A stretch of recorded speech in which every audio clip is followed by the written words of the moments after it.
이제 공무원연금, 공적연금 합의가 거의 가닥이 잡혀가고 있습니다. 검찰이 분명하게 반드시 구속하고 반드시 처리해야 될 사안에 대한 회피를 노고로 하고 있습니다. 특검해야 된다고 생각합니다. 이제 경제입니다. 민생입니다. 박근혜 경제정책에 분명한 대안을 제시하는 정치민주화의 능력을 보이겠습니다. 어제 한국개발연구원이 올해 경제성장률 전망치를 3%로 하향 조정했습니다. 이렇게 가면 2%대로 추락할 가능성이 있다는 말입니다. 박근혜 정권 들어서 한국 경제가 위기로 치닫고 있습니다. 지난 2년간 정부의 관리 재정 수지 누적 적자만 50조 6천억 원, 이명박 정부 5년간 누적 적자 98조 원의 절반을 이미 넘어섰습니다. 같은 기간 국가 채무도 87조 4천억이나 늘었습니다. 가계 부채는 1,080조를 웃돌고 있습니다.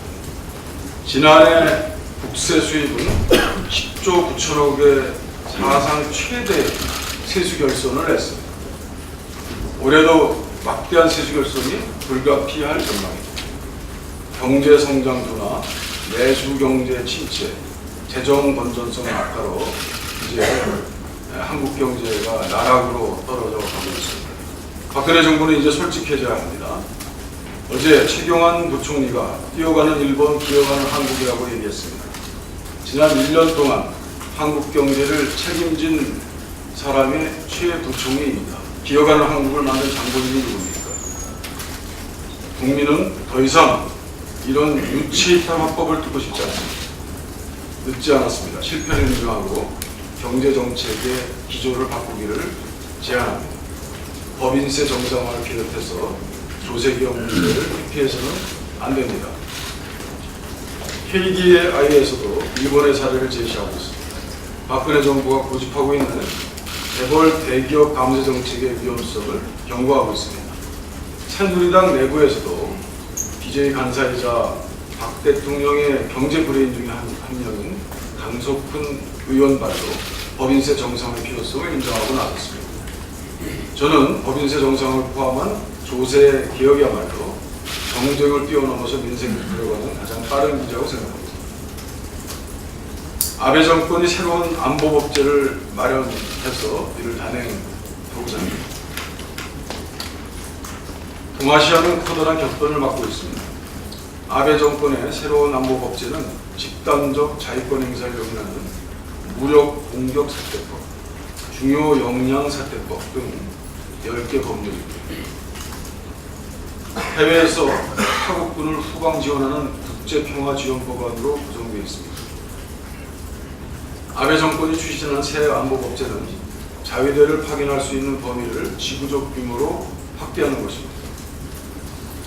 아베 내각은 지난해 7월 집단적 자위권의 행사를 용인한 각결정으로 헌법 개정 절차를 밟지 않고 헌법평화법 구조를 실질적으로 개정했습니다. 미국과의 협의를 통해 한국도 그 범위에 속해 있습니다. 한국에 들어올 때 한국의 동의라든지 양해 없이 단지 대한민국의 주권을 존중한다는 추상적인 절차 규정이 있습니다. 마치 구한말 열강길의 식민지 정책 때 대한민국이 풍전도와 등화에 놓여 있을 때 표현과 유사합니다. 새로운 안보법제는 정부의 자의적인 해석 개헌을 입법부가 정당화하고 집단 자위권을 실제로 행사하는 일을 활짝 열 것으로 보입니다. 일본의 이런 전쟁 가는 국가로의 변질은 동아시아 평화의 군사적 위험과 위기를 위협하고 있습니다. 일본 국민도 아베 정권의 안보법제를 반대하고 있습니다.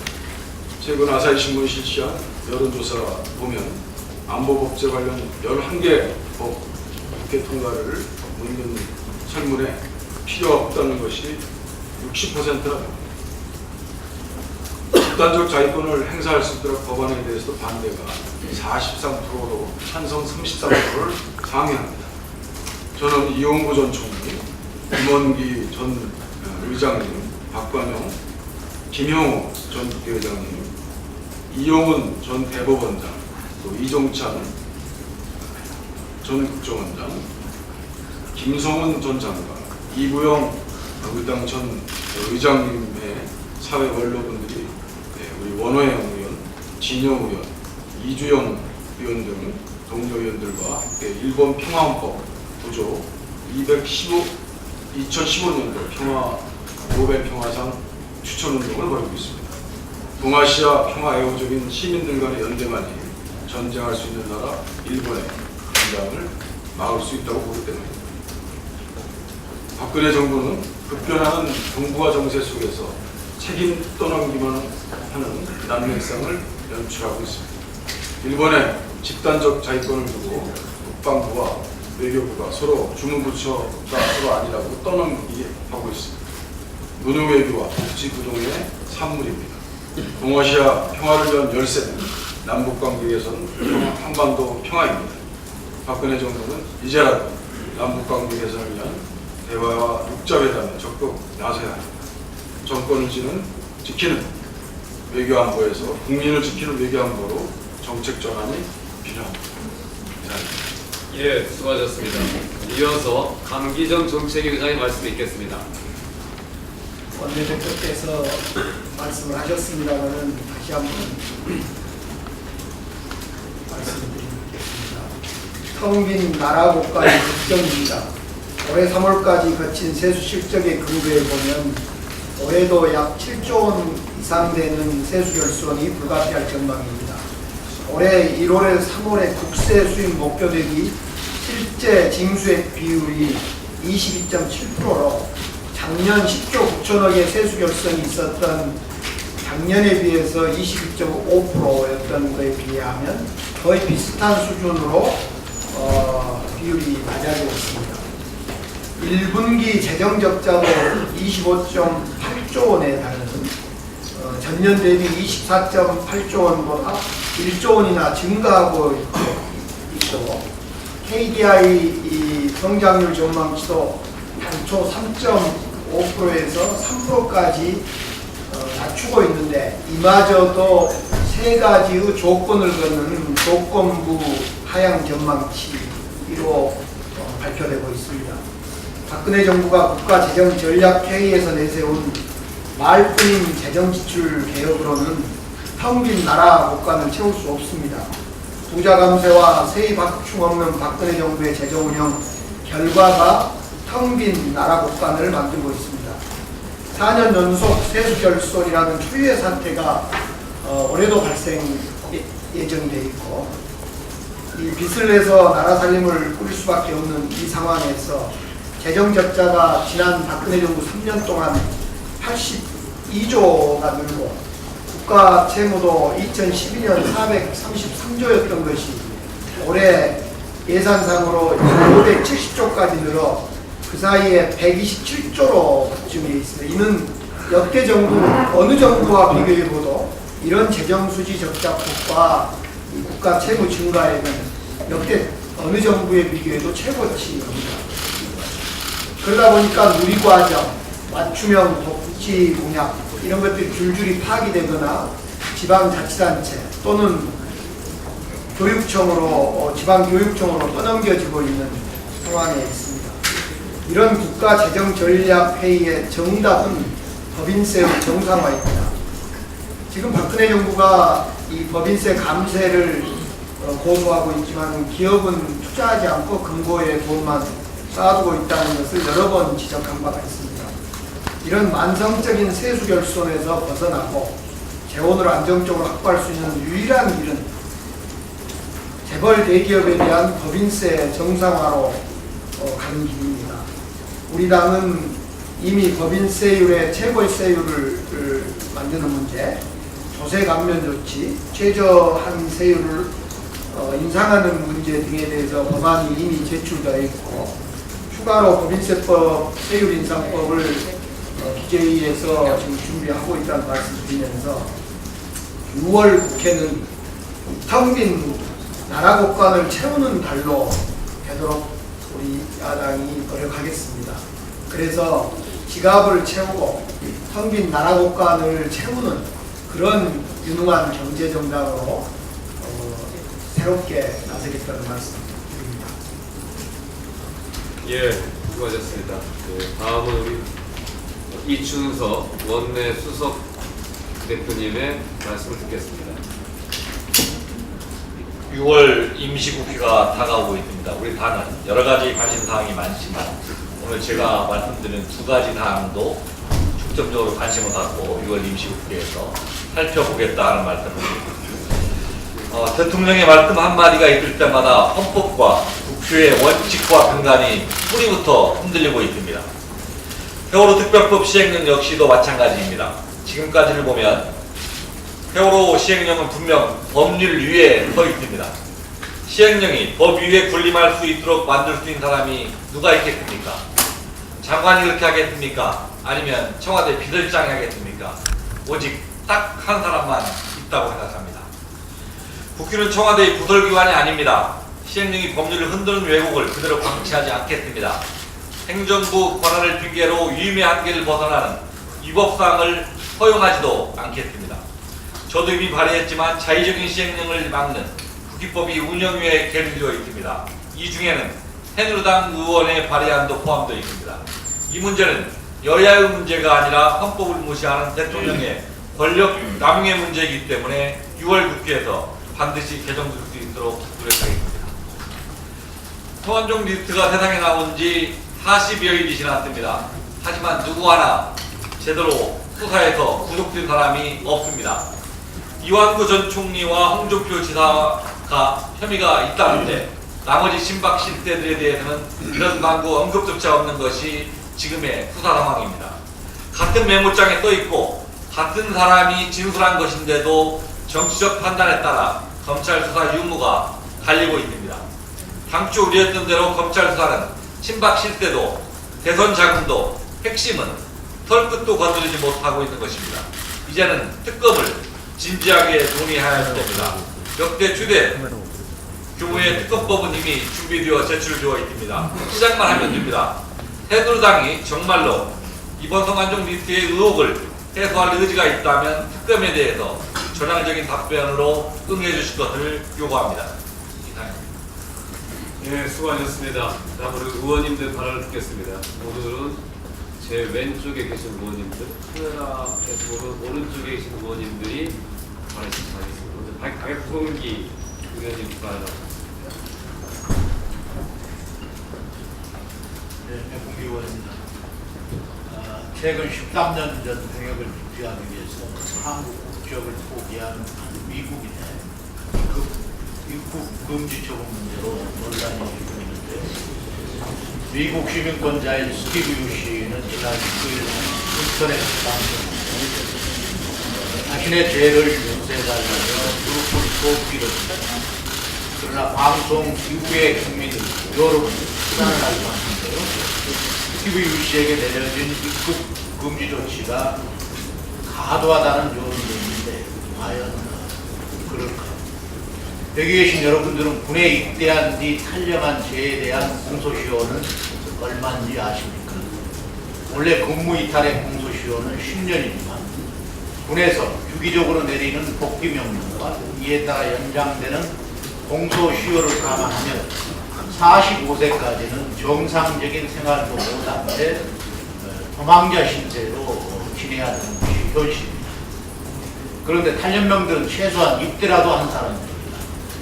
병역을 아예 기피한 스티브 유 씨는 정상적인 생활이 불가능한 탈영병과는 달리 가족과 함께 미국에서 정상적인 생활을 하고 있고 스스로 한국을 버린 죄에 대한 대가를 치르는 것 외에 그 어떤 불이익도 감사하지 않고 있습니다.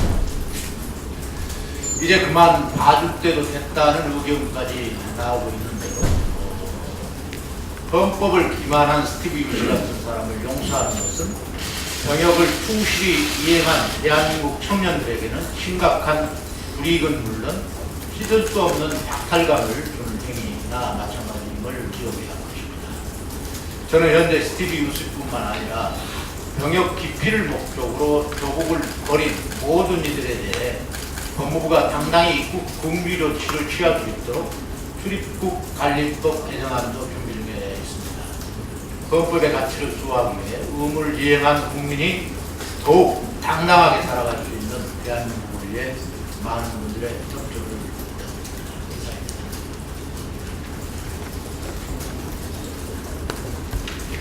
예, 다음은 우리 김기준 의원님께서 말씀해 주시겠습니다.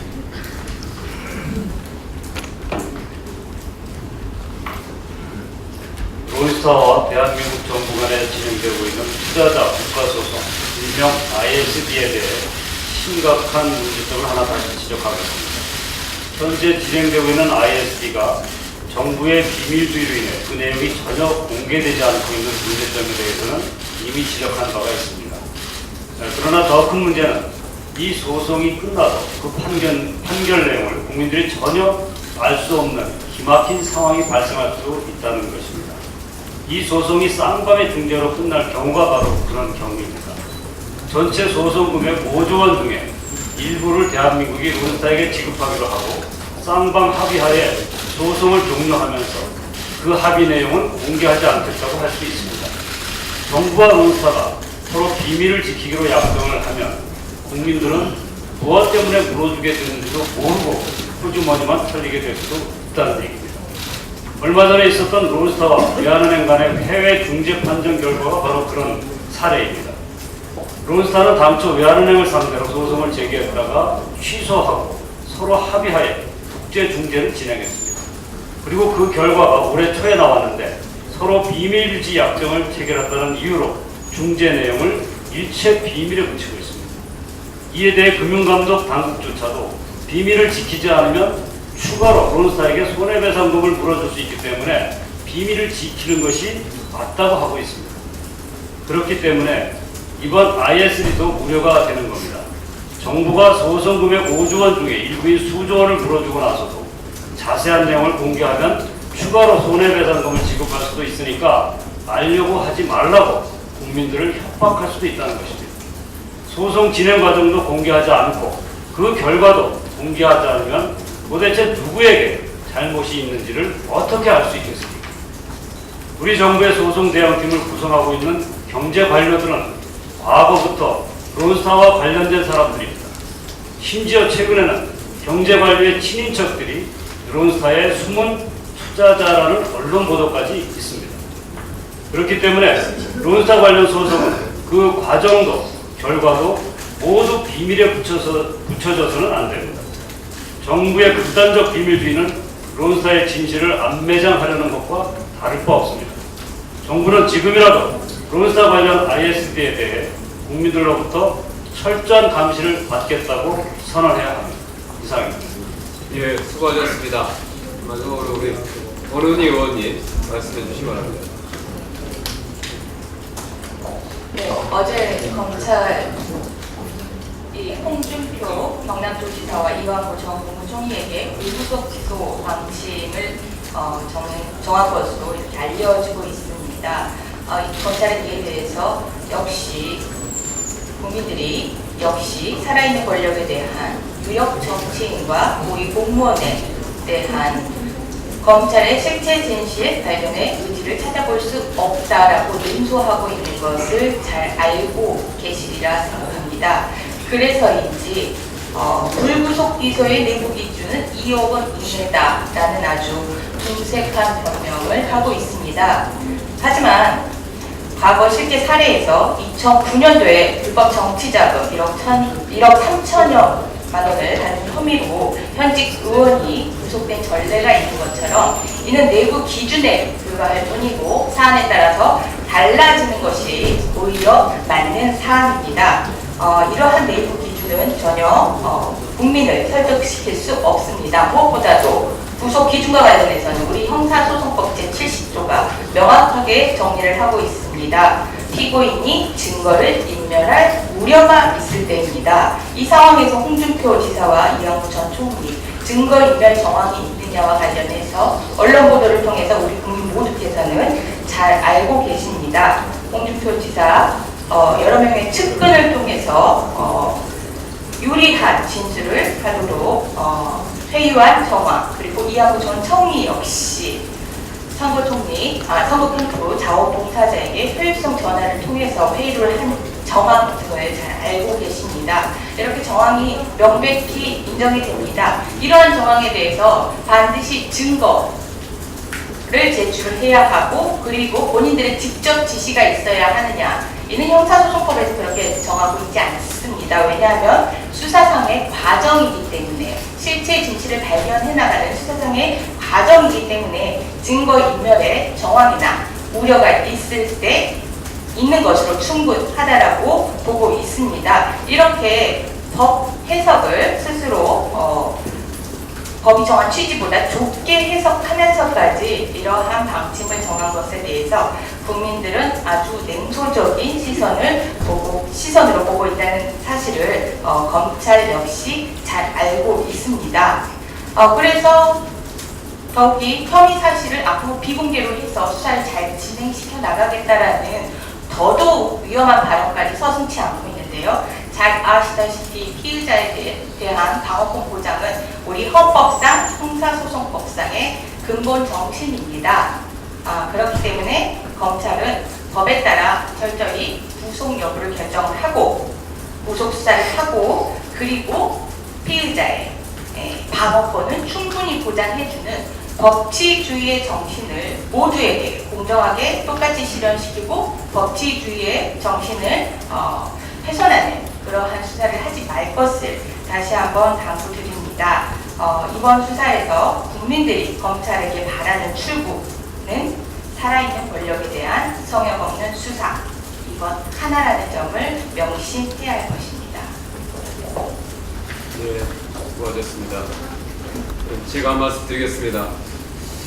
지난 몇 년 동안 기업 소득과 저축은 크게 늘고 가계 소득과 저축은 크게 줄었습니다. 그 결과 대기업의 금고만 가득 차고 국민들의 지갑은 텅텅 비어버렸습니다. 국민들의 지갑만 빈 게 아니라 나라의 곳간도 비어버렸습니다. MB정부와 박근혜 정부의 대기업 위주의 감세 정책 때문입니다. 새정치연합은 다가오는 6월 국회를 국민의 지갑과 나라의 곳간을 채우는 국회로 만들 것입니다. 이제 정부는 더 이상 법인세 비읍자도 꺼내지 말라는 엄포를 그만둬야 하고, 재벌 대기업들은 국내 투자를 하든지 아니면 세금을 더 내든지 둘 중 하나를 선택해야 할 것입니다. 공무원연금 특위 여야 간사 합의사항이 어제 발표됐습니다. 우리는 세 번째 합의사항인 국민연금에 대한 불신을 초래할 수 있는 어떠한 내용의 발표도 자제할 것을 여야 정부에 촉구한 것에 주목해야 합니다. 여야의 사회적 대타협을 위기로 몰아갔던 청와대의 세금 폭탄 논문, 괴동 3종 세트는 차분한 토론을 협박장으로 만들고 연금 대타협을 연금 정쟁으로 만들어버렸습니다. 이걸 대한 책임은 조윤성 정무수석이 질 게 아니라 문영표 복지부 장관이 져야 할 것입니다. 우리는 앞으로의 사회적 대타협의 성공을 위해, 국민들의 노후 소득 보장 수준의 향상을 위해 문영표 장관의 책임을 계속 물어갈 것입니다.